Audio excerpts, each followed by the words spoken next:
Have you ever been in a conversation with someone you care about and realized right in the middle of it that they're just not really listening?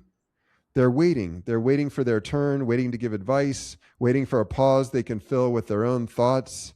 That's one of the loneliest feelings there is. You're listening to ReSocial, and I'm your host, Dr. Anthony Silard. I'm joined here by Dr. Sonja Lyubomirsky, author of How to Feel Loved, to discuss her research, which shows us that how we listen, how we stay genuinely curious about the people we love, may be one of the most powerful things we can change if we want to feel more loved and help the people we care about feel the same way. Dr. Sonja Lyubomirsky, welcome to ReSocial. Thank you for joining us.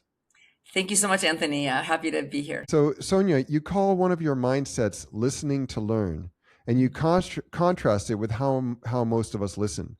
What's the real difference, and what gets in the way of listening well, especially with the people we're closest to?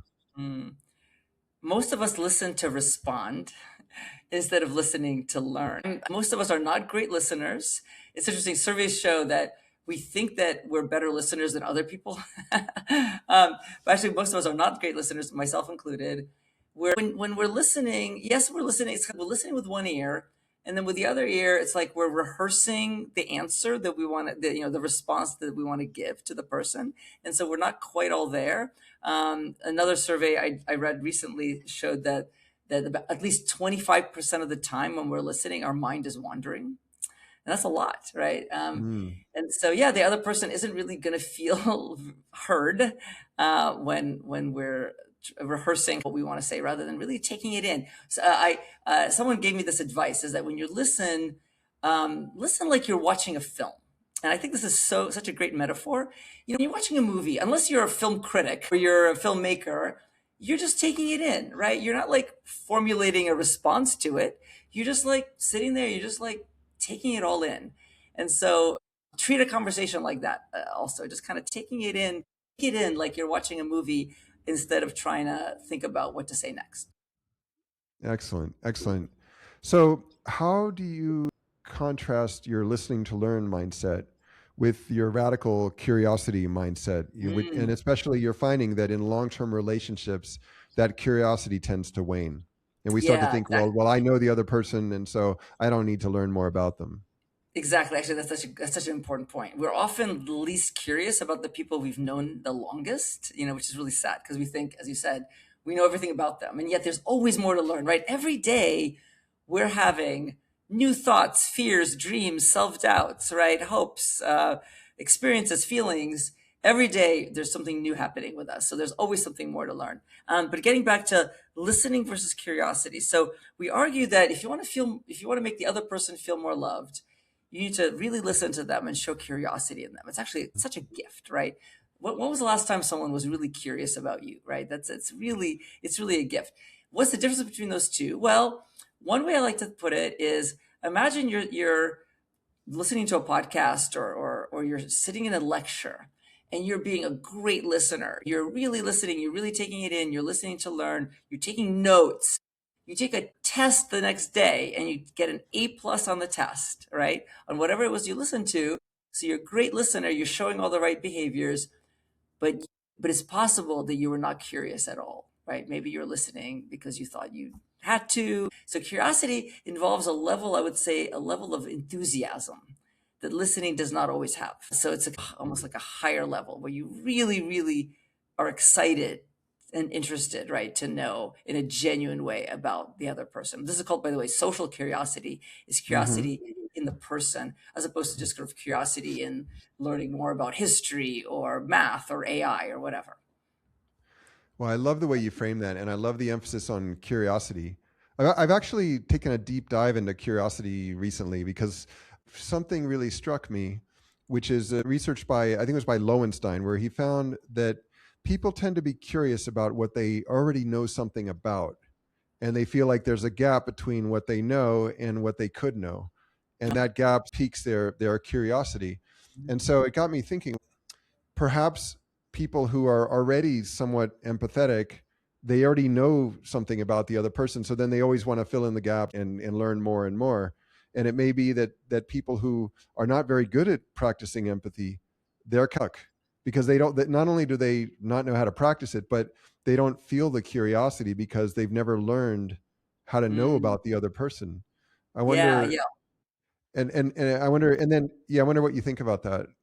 Yeah, it's so interesting. It also suggests, I think, that curiosity is something we can work on because it's not Hmm. easy, um, and it suggests that developing empathy is one route to curiosity. I'm actually going to write this down because my lab is actually studying this right now. Where one of my students, Madison, did an intervention where she actually asked people to try to be more curious every Mm. day, every week, and it worked. You know, people were more curious and they felt happier being more curious. So it is something you can intentionally do more of, but it's not easy, right? And it has to be authentic and genuine, right? We can tell the difference when someone is pretending to be curious and they really aren't, right? But when someone is really authentically curious in us, it's so powerful, right? It's so wonderful when they just can't wait for you to tell you the answer to their question, you know. And they're also asking Hmm. questions.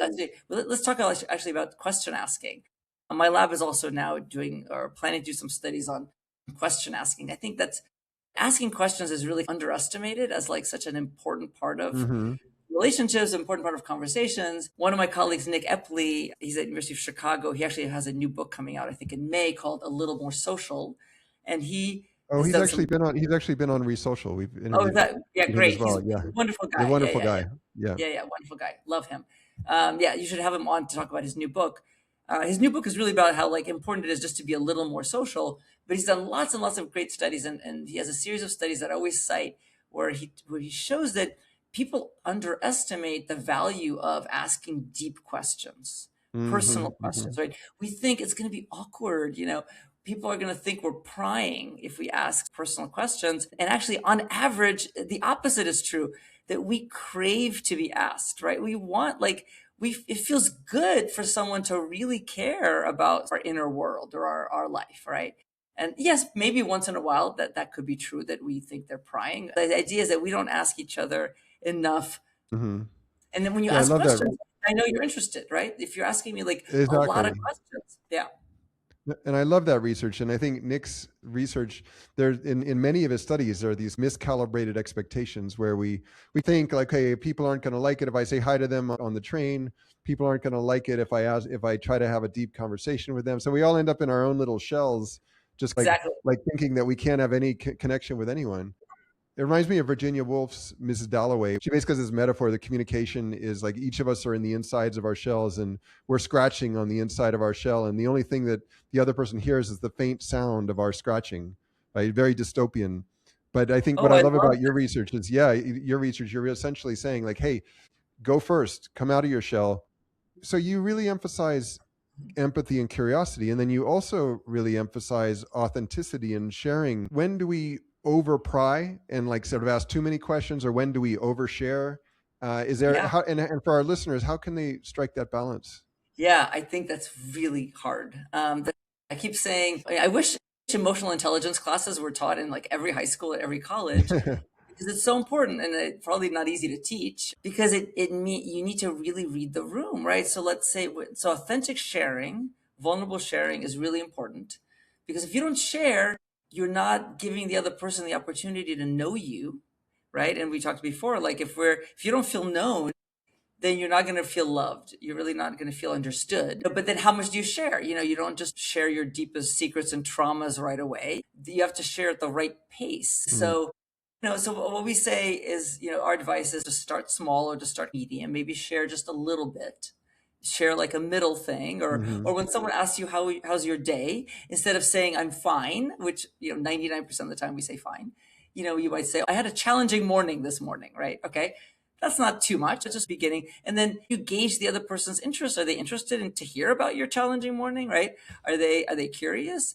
And so it's this constant back and forth where you're gauging the other person's curiosity, the other person's response, and then try to testing the waters. And the same thing with question asking. You don't ask the most personal question right away. Mm. Maybe you start small and then sees that person really excited to answer that question, or are they feeling uncomfortable? So yeah, a lot of reading the cues is Mm. involved. Yeah, I remember Nick Epley was talking about that when I interviewed him about how his first question might be like, "Where are you from?" And then the next question, like, "Well, what did it feel like to grow up there?"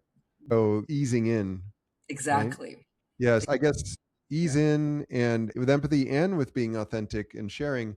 It's like ice cream. You got to know how much is too much, right? And find that moving equilibrium between the Yeah, two. exactly. And find something to be curious about, because I think if you're genuinely curious about the other person, it's contagious and it's salient, right? And the person, yeah, like if you ask the question in I don't know, in a like a flat affect way, right? So tell Hmm. me more. They're not going to be that interested in answering. But if you show genuine excitement, we also talk about how what are the three words that most people want to hear?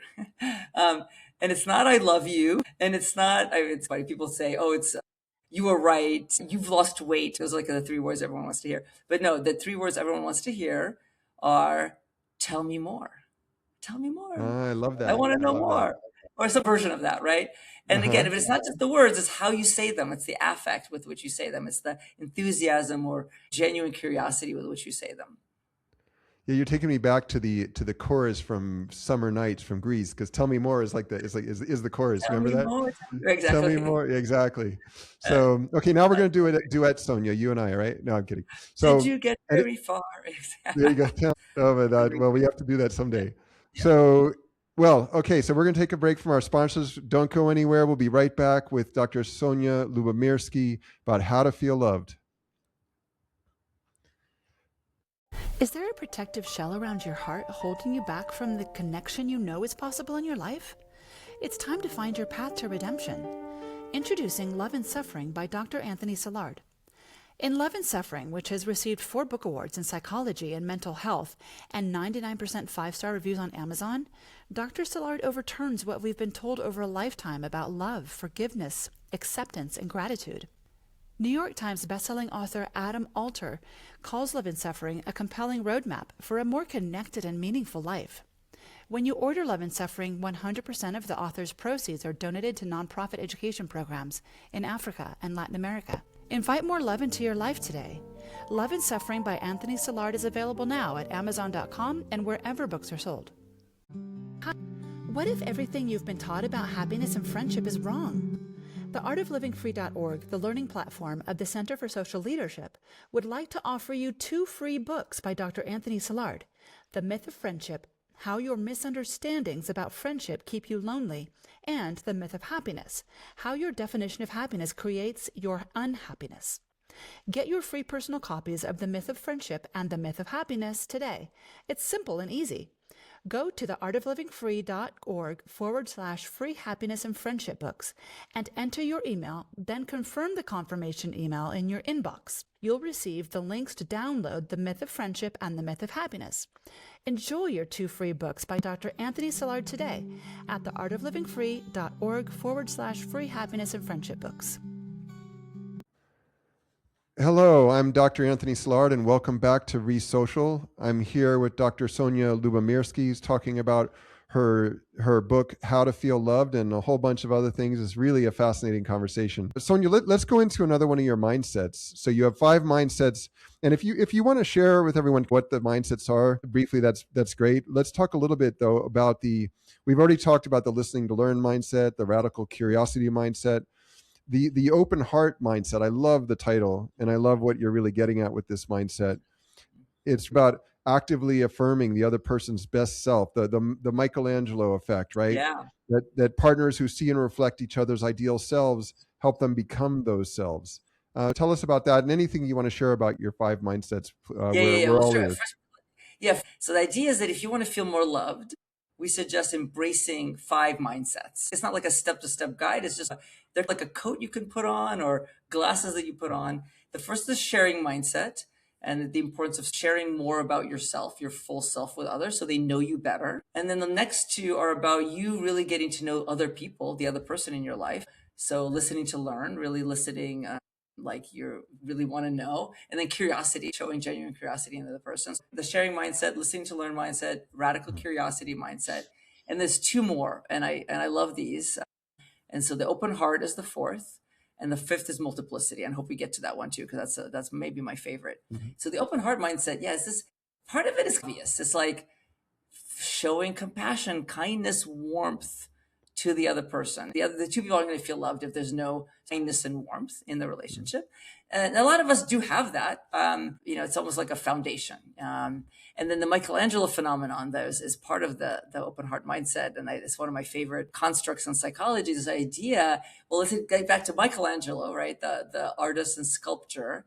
It's said that Michelangelo, when he would see a block of marble, like a block stone of marble, and he had a vision of the human figure in that marble, and he would chisel it to set it free. And so the idea is that we do that with our partners and with our friends and with our family members, is that we notice, we think about what are the dreams that our partner has, and we help them achieve those dreams. We help them realize their best possible self. So it's a very beautiful idea. That's part of the open heart mindset. Where your heart is truly open. You want the person to be happy. You want the person to achieve their dreams. That's beautiful, Sonja. It reminds me of Carl Rogers about helping another person to become, like, toward their own vision, values, and goals. Yeah. Exactly. I think it's really the same. Yeah, I think it's pretty much the same thing. And so for some of our listeners who are in very challenging relationships, what do you suggest? Like, how do you become more resilient when you're trying to bring out the best self of the other person? But in the moment, they're angry at you, they're shouting at you, or they're just like gaslighting or undermining or doing all these kinds of different tricks human beings do to try to manipulate or get the other person to act the way they want them to act. And they're trying, they think they don't want to engage at that level. There's there's that Chinese proverb, he or she who angers me controls me. They don't want to kind of start becoming a sparring partner. And they want to remind themselves of that beautiful person, like the person within the sculpture that they want to bring out. What do you recommend for them? Yeah, it's such a hard question. You're giving me like the $1 million question. Well, I like one answer, so the Michelle Obama quote, when they go low, you go high. To really try to embody that warmth and kindness, that remember that person you met, that you fell in love with.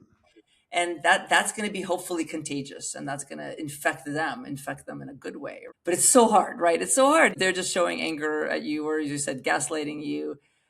So actually, we really need to talk about the last mindset, multiplicity, because I think that's really relevant to your question. Let's do it. So seeing others and ourselves as complex and context dependent rather than just fixed. So with Carol Dweck's growth mindset, tell us about the multiplicity. Exactly. Mindset. So you say your partner is showing all these negative behaviors toward you. It's so hard. But this idea, multiplicity, is the idea that we're all like a quilt of both positive and negative traits and behaviors, right? So sometimes I'm really generous, and sometimes I'm selfish, and sometimes I'm loyal, and other times I'm a little bit narcissistic.